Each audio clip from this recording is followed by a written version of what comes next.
런던 켄싱턴의 명문사립고 장학생이 서울에 도착하자마자 자신이 품고 있던 모든 편견이 박살났습니다. 인천공항의 자동화 시스템, 거울 같은 바닥 1분도 안 걸리는 입국 심사. 그 눈앞에서 펼쳐진 광경에 그는 경악을 금치 못했습니다. 세계 최고라 믿었던 런던의 시스템이 초라해지는 순간이었죠. 지금부터 그 누구도 상상하지 못한 충격적인 반전의 전말을 낱낱이 파헤쳐 보겠습니다. 안녕하세요. 저는 런던 켄싱턴 지역의 명문 사립고에서 장학금을 받으며 공부하는 에밀리입니다. 올해로 17살이 되었고, 옥스브리지 입학을 위한 특별 추천서를 받기 위해 필사적으로 노력하고 있었어요. 제가 다니는 학교에서는 매년 5명만이 이 추천서를 받을 수 있었거든요. 올해의 평가 과제는 해외 도시 시스템 비교 보고서였습니다. 담임 선생님이 이번 수학여행 목적지가 대한민국 서울이라고 발표했을 때 저는 속으로 어이가 없었어요. 더 멋지고 훌륭한 도시가 많은데 겨우 한국이라고? 차라리 일본이면 몰라도 한국이라면 아직 전쟁 중인 그 조그만 나라 아니야? 거기 가서 뭘 배울 게 있다고 그 멀리까지 가라는 거지. 대놓고 티를 낼 수는 없었지만 마음속은 불만으로 가득 찼어요. 한국이라는 나라는 별로 들어보지도 못했었는데 최근 K-팝 열풍으로 조금 유명해지고 인터넷 속도 하나는 빠르다는 정도만 알고 있었어요. 하지만 저를 비롯해서 우리 학교 학생들은 공부하느라 바빠서 한류 따위는 별로 관심도 없었죠. 제 옆자리의 소피도 저랑 같은 맘이었는지 조그맣게 속삭였어요. 한국은 위험한 나라 아니야? 차라리 런던의 밤길이 더 안전하겠다. 반에서 가장 목소리가 큰 에드워드는 한국을 드라마 촬영용 세트장이라고 공개적으로 조롱했고, 저는 그 말에 묘한 안도감을 느꼈어요. 학교 재단에서는 선입견을 깨는 학습이 목표라고 강조했지만, 저는 이미 영국에 대한 우월감으로 한국이라는 나라는 관심조차 없었죠. 유럽의 다른 나라나 아시아에서는 일본 정도만 호기심을 가지고 있었거든요. 하지만 별 수 없었어요. 저는 마지못해 짐가방을 꾸리고 무거운 마음으로 며칠을 보냈습니다. 출발 전날 밤, 아버지께서 제 방으로 오셔서 진지한 얼굴로 말씀하셨어요. 우리 가문의 명예를 걸고 이번에 꼭 추천서를 받아야 한다는 이야기였죠. 우리 에밀리는 분명히 잘 해내리라 믿는다. 아빠의 그 한마디는 큰 부담감으로 다가왔고, 비록 마음에 들지 않는 목적지였지만 이번 평가 과제도 반드시 좋은 점수를 받아야 한다는 의무감이 들었습니다. 다음 날 새벽, 히드로 공항으로 향하는 버스 안에서 저는 런던 지하철의 오랜 역사와 품격을 떠올렸어요. 150년이 넘는 전통을 가진 우리의 시스템과 신생 도시의 거칠애를 어떻게 비교할 수 있겠냐고 생각했죠. 비행기가 이륙하면서 창밖으로 보이는 런던의 스카이라인을 바라보며 곧 도착하게 될 한국이라는 나라에 대한 걱정과 두려움으로 가슴이 두근거렸습니다. 옆자리의 소피가 미리 공부했는지 한국 드라마에 관한 이야기를 꺼냈지만 저는 그저 예의상 웃어주기만 했어요. 기내식을 먹으면서 영국 요리의 깊이와 전통을 서울의 패스트푸드와 비교할 생각에 은근히 들뜨는 마음도 생겼습니다. 11시간의 비행 동안 저는 노트북에 보고서용으로 비교 항목들을 정리했는데 모든 카테고리에서 런던이 우위를 점할 것이라는 예상 점수까지 미리 매겨놓았죠. 착륙을 알리는 기내 방송이 나올 때까지도 저는 한국이라는 나라에 대한 기대감이 전혀 없었습니다. 그런데 인천공항에 도착한 순간 저는 깜짝 놀랐어요. 공항에 발을 디딘 순간 제가 처음 본 것은 거울처럼 반짝이는 대리석 바닥이었습니다. 천장에서 쏟아지는 자연광이 공간 전체를 밝게 비추고 있었고 시원한 공기가 피로한 몸을 감싸 안았죠. 38도에 육박하는 폭염 속에서도 쾌적한 실내 공기를 유지하고 있었어요. 한국 여름은 덥고 습하다고 들었었는데 영국처럼 습하지도 않고 완벽하게 쾌적했죠. 입국 심사대로 향하는 길목에서 얼굴 인식 자동 게이트를 발견했는데 제 여권과 얼굴을 스캔하는 데는 채 1분도 걸리지 않았습니다. 홀로그램으로 된 안내 표지판이 공중에 떠 있었고 하얀 로봇이 부드럽게 움직이며 영어와 일어, 중국어로 길 안내를 하고 있었어요. 친구들과 드라마 세트장이라고 비웃었던 일이 순간 부끄럽게 느껴졌습니다. 수화물 찾는 곳의 대형 모니터에는 각 항공편의 가방이 정확히 몇 분 후에 나올지 예측 시간이 표시되어 있었고 실제로 그 시간은 오차 없이 맞아떨어졌죠. 우리를 맞이한 한국 학생 버디인 지민이라는 친구는 밝은 표정과 유창한 영어로 반갑게 인사를 건넸습니다. 공항 철도를 타러 가는 에스컬레이터에서 사람들이 자연스럽게 한 줄로 서서 오른쪽을 비워두는 모습을 보았는데 누가 지시하지 않아도 완벽한 질서가 유지되고 있었어요. 열차 안은 도서관처럼 조용했고 에어컨에서 나오는 바람은 균일하게 객실 전체를 시원하게 만들고 있었습니다. 무료 와이파이에 접속해보니 속도가 비행기에서보다 훨씬 빨랐고 영상 스트리밍도 끊김없이 재생되더군요. 그뿐이 아니었어요. 서울역에 도착해서 지하로 내려가는 순간 지하상가의 청결함에 눈이 저절로 커졌습니다.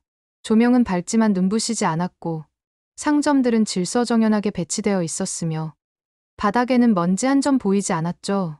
카페에 들어가니 거대한 터치스크린 키오스크가 여러 대 설치되어 있었는데 언어를 영어로 바꾸니 모든 메뉴가 상세한 설명과 함께 표시되었습니다. 알레르기 정보와 칼로리까지 한눈에 볼 수 있었고 결제는 카드를 대기만 하면 끝났죠. 지민의 설명으로는 한국에서는 버스, 지하철, 택시, 심지어 편의점까지 교통카드 하나로 결제가 가능하다고 했어요. 정말 눈으로 보고도 믿을 수가 없었습니다. 타임머신을 타고 미래로 온 기분까지 들었어요. 꿈을 꾸고 있는 건가 싶어 볼을 꼬집어 보기도 했지만 꿈이 아니었습니다. 저녁이 되어 숙소 앞 편의점에 들어갔을 때 24시간 영업이라는 표지판을 보고 다시 한번 놀랐습니다. 게다가 택배 발송과 수령, 공과금 납부, 은행 업무까지 가능하다는 안내문을 읽으며 이곳이 단순한 상점이 아니라 생활의 허브라는 것을 깨달았어요. 계산대 직원이 간단한 영어로 친절하게 응대했고 포장까지 깔끔하게 해주는 모습에 작은 충격을 받았습니다. 호텔 방으로 돌아와 첫날의 메모를 정리하면서 저는 불편한 진실을 적을 수밖에 없었습니다. 공항과 첫인상 부문에서 런던이 지고 있다는 것, 그리고 그것을 인정하기가 너무나 싫다는 것을 말이에요. 창밖으로 보이는 서울의 야경은 런던과는 다른 종류의 에너지로 빛나고 있었고 제 마음속 확신에 첫 번째 균열이 생기기 시작했습니다. 다음 날 아침 조식 자리에서 에드워드가 갑자기 공격적인 발언을 시작했습니다. 도심이 분명 더럽고 혼잡할 것이며 아시아 도시들의 고질적인 무질서를 곧 목격하게 될 거라고 단언했죠. 밤길은 위험할 것이 분명하니 절대 혼자 다니지 말라는 경고까지 덧붙였는데 아마도 에드워드도 저처럼 작은 충격에 빠져 있는 것 같았어요. 그래서 오히려 허세를 부리고 있는 것처럼 보였습니다. 왠지 에드워드가 안쓰러워 보였어요. 그리고 에드워드의 호언장담이 곧 산산이 깨질 것 같아서 전 아무 말도 할 수 없었습니다. 지민이 에드워드의 말을 듣더니 살며시 미소를 지었어요. 태블릿으로 서울 지하철의 정시 운행률 데이터를 보여주었는데 99.8%라는 숫자가 화면에 떠 있었죠. 에드워드는 그 수치가 과장된 것일 거라고 의심하며 직접 체험해보기 전에는 믿을 수 없다고 고집을 부렸습니다. 저 또한 그동안 한국에 대해 가지고 있던 편견과 새로 목격한 한국의 모습 사이의 괴리로 혼란스러웠습니다. 그날은 교환 수업을 위해 한국 고등학교를 방문했는데 학생들이 K드라마에서 보던 세련된 디자인의 교복을 실제로 입고 있었어요. 체크무늬 치마와 감청색 재킷, 리본 타이가 조화를 이룬 모습에 소피가 작은 감탄사를 흘렸지만 저는 애써 무관심한 척했죠. 점심시간이 되자 에드워드가 급식실의 혼잡함을 보자며 일부러 가장 붐비는 푸드코트로 우리를 이끌었습니다. 그런데 놀랍게도 수백 명의 학생들이 자연스럽게 줄을 서서 기다리고 있었고 새치기 하는 사람은 단 한 명도 없었어요. 바닥에 그어진 노란 선을 따라 사람들이 질서정연하게 움직이는 모습을 보며 저는 이것이 우연이 아니라는 생각이 들었습니다. 교환 수업이 끝난 후 지민이 키오스크로 간식을 주문해보자고 제안했는데 화면을 영어로 바꾸는 순간 모든 것이 명확해졌습니다. 메뉴별 알레르기 유발 성분이 빨간색으로 강조되어 있었고 채식주의자를 위한 옵션도 따로 표시되어 있었죠. 지민이 알려준 대로 교통카드를 터치하니 바로 결제가 완료되었고 주문 번호가 큰 화면에 떴습니다.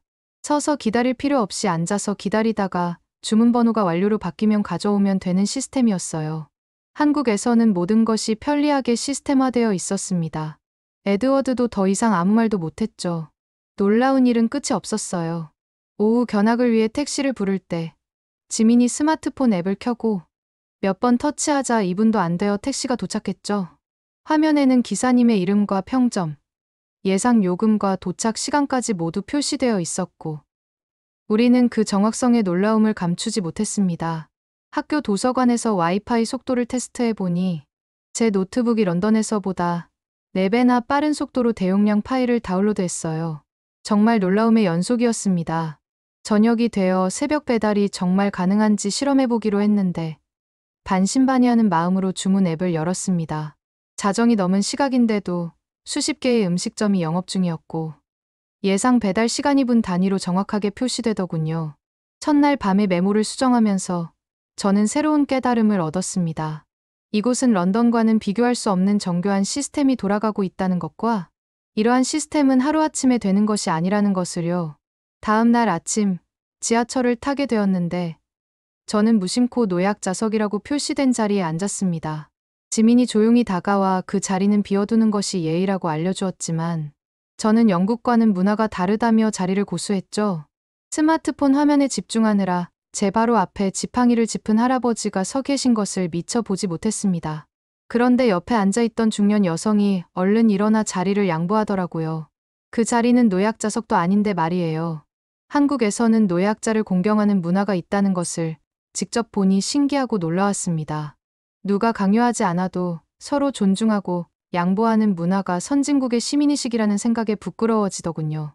한국의 예의는 표지판에 있는 것이 아니라 사람들의 마음속에 살아 숨쉬고 있다는 생각이 들었습니다. 그날 이후로 저는 노약 좌석을 절대 차지하지 않았고 오히려 다른 친구들에게도 그 의미를 설명하게 되었습니다. 그날 저녁 자정이 넘어 우리는 홍대 거리로 나갔습니다. 거리에는 아이돌 노래에 맞춰 춤추는 버스킹 공연이 한창이었지만 흥겨운 분위기 속에서도 절제된 질서가 눈에 들어왔어요. 쓰레기통은 분리수거가 가능하도록 여러 칸으로 나뉘어 있었고 사람들은 누가 시키지 않아도 자연스럽게 쓰레기를 분류해서 버리고 있었습니다. 지민이 안내한 24시간 편의점은 그야말로 작은 백화점이었는데 김밥과 컵라면부터 비상약과 충전기까지 없는 게 없었죠.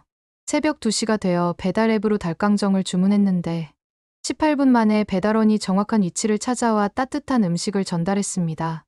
마치 마법을 부리는 것 같았어요. 주변을 둘러보니 젊은 여성들이 편안하게 거리를 걷고 있었습니다. 소피가 진심 어린 목소리로 말했어요. 에밀리, 정말 믿겨지지 않아. 새벽에 거리를 마음껏 돌아다닐 수 있다니. 태어나서 처음으로 새벽이 무섭지 않아. 런던에서는 상상도 못할 일이잖아. 그 순간, 그동안 안전의 기준을 순찰 경찰의 숫자로만 판단했던 제 시각이 얼마나 좁았는지 깨달았습니다. 도시의 조명 설계와 CCTV 배치, 그리고 시민들의 상호 배려가 만들어내는 안전망이 진짜 치안이라는 것을 알게 되었어요. 새벽 첫 지하철이 들어올 때까지 우리는 한 번도 위협을 느끼지 않고 거리를 돌아다녔고 그것은 우리에게 완전히 새로운 경험이었습니다. 호텔로 돌아오는 길에 저는 생각했어요. 진정한 도시의 품격은 밤의 안전함에서 드러난다고 말입니다. 셋째 날 밤, 제 스마트폰 화면에 배터리 부족 경고가 빨갛게 깜빡이기 시작했습니다. 보조 배터리를 호텔에 두고 나온 것을 그제야 깨달았어요. 오늘까지 보내야 하는 보고서가 있었는데 휴대폰으로 전송만 하면 되는 상황이었죠. 우리가 있는 곳은 호텔에서 꽤 먼 거리여서 저는 어쩔 줄 모르고 있었어요. 에드워드는 비웃으며 말했죠. 결국 완벽해 보이는 시스템도 배터리가 없으면 무용지물이라고. 이제 진짜 서울의 한계가 드러났다며 조롱했습니다. 그때 지민이 주변 편의점에서 보조 배터리를 대여할 수 있다는 것을 알려주었고 우리는 서둘러 가장 가까운 매장으로 향했습니다. 키오스크에서 간단한 정보를 입력하니 즉시 충전이 가능한 보조 배터리를 빌릴 수 있었고 보증금은 나중에 반납할 때 자동으로 환불된다고 했어요. 24시간 편의점에서 보조 배터리를 대여한 덕분에 무사히 보고서를 보낼 수 있었습니다. 그날 밤 호텔에 돌아와서 저는 처음 쓴 보고서 초안을 전부 지워버리고 새로운 제목을 적었습니다. 위기는 사람과 시스템이 함께 해결한다는 그 단순하면서도 깊은 진실을 말이죠. 이튿날 아침, 우리는 의도적으로 가장 붐비는 출근 시간대에 지하철을 탔습니다. 전광판에 표시된 도착 예정 시각과 실제 열차 도착이 1분의 오차도 없이 정확히 일치하는 것을 보고 에드워드조차 할 말을 잃었죠. 객실 내부의 에어컨은 전체 공간을 균일하게 시원하게 만들고 있었고 소음은 일정 수준 이하로 유지되고 있었습니다. 크린도어가 일직선으로 정렬되어 있었고 열차가 정차하면 문과 문이 정확히 맞아떨어졌죠. 환승 구간에는 바닥에 화살표와 함께 줄서기 유도 표시가 있었는데 사람들이 자연스럽게 그 흐름을 따라 움직였습니다. 소피가 지하철 특유의 냄새가 거의 나지 않는다는 것을 발견하고 영무원에게 물어보니 매일 새벽 특수 청소를 한다는 답변을 들었죠. 저는 보고서에 이렇게 적었습니다. 정시성과 청결함은 운이 아니라 철저한 계획과 실행의 결과라고 말입니다. 지상으로 올라와 택시 승강장을 보니 대기 중인 택시들이 순서대로 질서정연하게 들어오고 있었습니다. 앱으로 호출한 시간과 실제 탑승 시간이 거의 일치했고, 이 모든 것이 우연이 아닌 시스템이라는 것을 인정할 수밖에 없었죠. 그날 저녁, 저는 런던 지하철의 잦은 지연과 고장을 떠올리며 씁쓸한 비교를 하게 되었습니다. 오후에는 한복 체험을 위해 경복궁으로 향했어요. 저는 분홍색 저고리에 빨간 치마를 입었고, 소피는 빨간색 저고리와 연두색 치마를 골랐습니다. 전통 의상을 입고 궁궐을 거니는데 바람이 옷깃을 스치며 지나갈 때마다 사각사각 시원한 소리가 났어요. 뭔가 기분이 좋아지는 소리였죠. 한복은 굉장히 특별하고 아름다운 옷이었어요. 한복을 입으니 발걸음도 말투도 우아해지는 것 같았습니다. 지민이 우리를 위해 준비한 또 다른 체험은 한국 드라마에서 자주 보던 교복을 입고 사진을 찍는 것이었습니다. 감청색 재킷에 체크무늬 치마, 그리고 빨간 리본 타이를 맨 모습으로 서로 사진을 찍으며 웃었는데 마치 드라마의 한 장면 속에 들어온 것 같았죠. 소피가 말했어요. 이곳은 단순히 빠르기만 한 것이 아니라 품위와 아름다움이 있는 것 같아. 저는 그날 보고서의 제목을 또다시 수정했습니다. 빠르면서도 품이 있는 도시라고 말이죠. 해가 지면서 궁궐의 처마가 황금빛으로 물드는 장면을 바라보니 정말 황홀했습니다.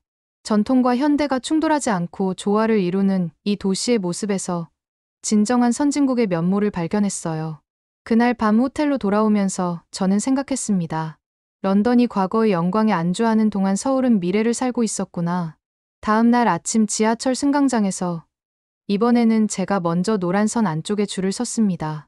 제 뒤에 선서양인 관광객이 어디에 서야 할지 망설이는 것을 보고 제가 먼저 영어로 안내했어요. 이 선을 따라 한 줄로 서시면 됩니다. 그리고 열차가 도착하면 내리는 사람이 먼저 내린 후에 한 줄로 타시면 됩니다. 저는 마치 한국 사람이 된 것처럼 친절하게 설명했어요. 에드워드가 빈정거리며 영국 신사 코스프레는 그만하라고 했지만 저는 대답했어요. 영국 신사 코스프레가 아니라 한국 사람 코스프레를 한 건데 버스를 탈 때도 노약 좌석에는 앉지 않았고 오히려 일반석에 앉아 있다가도 노약자가 타면 자리를 양보했어요. 그리고 자발적으로 양보하는 마음이 얼마나 행복한 것인지를 알게 되었습니다.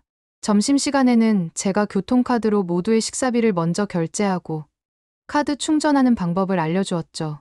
편의점에서도 키오스크 사용법을 익힌 저는 다른 친구들을 도와 빠르게 계산을 마칠 수 있었습니다. 지민이 농담 섞인 목소리로 말했어요. 이제는 에밀리가 서울의 외국인 안내 도우미가 되었네. 그 말에 저는 작은 뿌듯함을 느꼈고 스스로도 놀라웠습니다. 밤이 되어 우리는 새벽 배달 실험 2라운드를 진행했는데 이번에는 배달 시간의 정확성과 포장 상태를 데이터로 기록해보기로 했어요. 모든 주문이 예상 시간보다 더 빠르게 도착했고 음식은 여전히 따뜻했으며 포장도 완벽했습니다. 마지막 발표를 앞두고 에드워드가 마지막 저항을 시작했는데 우리가 좋은 것만 골라서 보여주는 체리피킹을 하고 있다고 비난했습니다. 저는 그의 도전을 받아들여 객관적인 실험을 제안했어요. 좋아. 그럼 공평하게 비교해보자. 동일한 거리를 이동할 때 서울 지하철과 런던 지하철의 소요, 시간과 정시성을 실시간으로 비교해보면 어때? 지민이 서울시 공공 데이터 포털에서 실시간 운행 정보를 크롤링할 수 있는 방법을 알려주었고 우리는 데이터를 수집해 표로 만들기 시작했어요. 동시에 택시 호출 앱의 평균 대기 시간, 편의점 계산 대기 시간, 키오스크 주문 처리 속도를 초 단위로 측정했습니다. 에드워드는 계속 불평했지만 우리가 설정한 측정 기준과 표본 크기를 통계적으로 검증받자 더는 반박하지 못했죠. 수집한 데이터는 명확했는데 서울의 대중교통 정시성은 99%를 넘었고 런던은 75%에 머물렀습니다. 저녁 시간에는 한복 체험 사진과 실험 데이터를 결합해 프레젠테이션을 만들었는데 속도와 품위가 공존하는 도시라는 메시지를 담았죠. 우리 팀의 이름을 정할 때 저는 이렇게 제안했습니다. 큐앤캄, 즉 줄서기와 평온함이라는 의미였죠. 이 두 단어가 서울이 우리에게 가르쳐준 가장 중요한 가치라고 생각했기 때문입니다. 마지막 날 인천공항에 도착했을 때 저는 주머니에서 교통카드를 꺼내 한참 동안 들여다보았습니다. 이 작은 플라스틱 카드 하나가 일주일 동안 제게 얼마나 많은 편리함을 제공했는지 떠올리며 런던의 오이스터 카드와는 차원이 다른 통합성에 다시 한번 감탄했죠. 면세 구역으로 가는 길에 셀프 체크인 키오스크가 줄지어 있었고 탑승구에서는 역시 얼굴 인식만으로 신원 확인이 완료되었습니다. 이별의 순간조차 번거로움 없이 매끄럽게 처리되는 것을 보며 저는 시스템의 완성도란 이런 것이구나 하고 깨달았죠. 소피가 작별 인사를 하며 말했어요. 서울에서는 밤이 한 번도 무섭지 않았어. 이런 도시가 또 있을까? 저도 그녀의 말에 동의하며 덧붙였죠. 여기서는 사람들이 서로를 지켜주고 시스템이 일상을 보호하는 것 같아. 영국에 가면 한국이 많이 그리울 거야. 에드워드는 끝까지 자존심을 굽히지 않고 침묵했지만 그의 표정에서 이미 답을 찾은 것 같았습니다.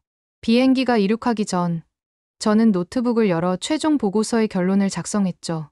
진짜 선진국은 거창한 구호가 아니라 시민의 평범한 하루를 세심하게 설계하는 나라라고. 그것이 제가 서울에서 배운 가장 큰 교훈이라고 적었습니다. 히드로 공항에 도착해서 입국 심사를 기다리는 긴 줄을 보며 저는 인천공항의 1분 자동 심사가 벌써 그리워졌습니다. 오이스터 카드로는 택시를 탈 수 없다는 현실을 다시 마주하며 서울의 통합 교통카드가 얼마나 혁신적이었는지 새삼 느꼈죠. 런던의 지하철이 또 지연이라는 안내 방송을 들으며 서울에서 경험한 정시성이 꿈만 같았습니다. 집으로 가는 길에 혹시나 하고 24시간 편의점을 찾았지만 런던에는 그런 곳이 거의 없다는 것을 다시 깨달았죠. 새벽 배달은 상상조차 할 수 없는 일이었고 키오스크 주문 시스템도 서울만큼 직관적이지 않았습니다. 제 지갑 속에는 아직도 잔액이 남아있는 티머니 카드가 들어있는데 버리지 못하고 간직하고 있습니다. 그것은 단순한 교통카드가 아니라 제 인생의 전환점을 만들어준 기념품이자 언젠가 다시 서울로 돌아갈 이유이기 때문이죠. 보고서를 제출한 후 저는 장학금을 받게 되었지만 그보다 더 값진 것을 얻었습니다. 세상을 바라보는 새로운 눈과 진정한 겸손함, 그리고 일상의 혁신이 얼마나 위대한지를 아는 지혜를 말입니다. 지금도 가끔 그 일주일을 떠올리며 생각하곤 합니다. 서울은 미래를 당겨서 현재로 살고 있는 도시라고 말이죠. 영국의 명문고 장학생들이 서울에서 겪은 7일간의 변화, 여러분은 어떻게 보셨나요? 단순한 여행이 아니라 세상을 보는 눈이 바뀐 시간이었습니다. 속도와 품위가 공존하는 도시, 그리고 그 안에서 서로를 지켜주는 사람들. 앞으로도 세계 곳곳에서 한국이 만들어내는 놀라운 반전 스토리를 전해드리겠습니다. 구독과 좋아요, 알림 설정을 해두시면 그 다음 이야기의 첫 번째 증인이 되실 수 있습니다. 오늘도 끝까지 시청해주셔서 감사합니다.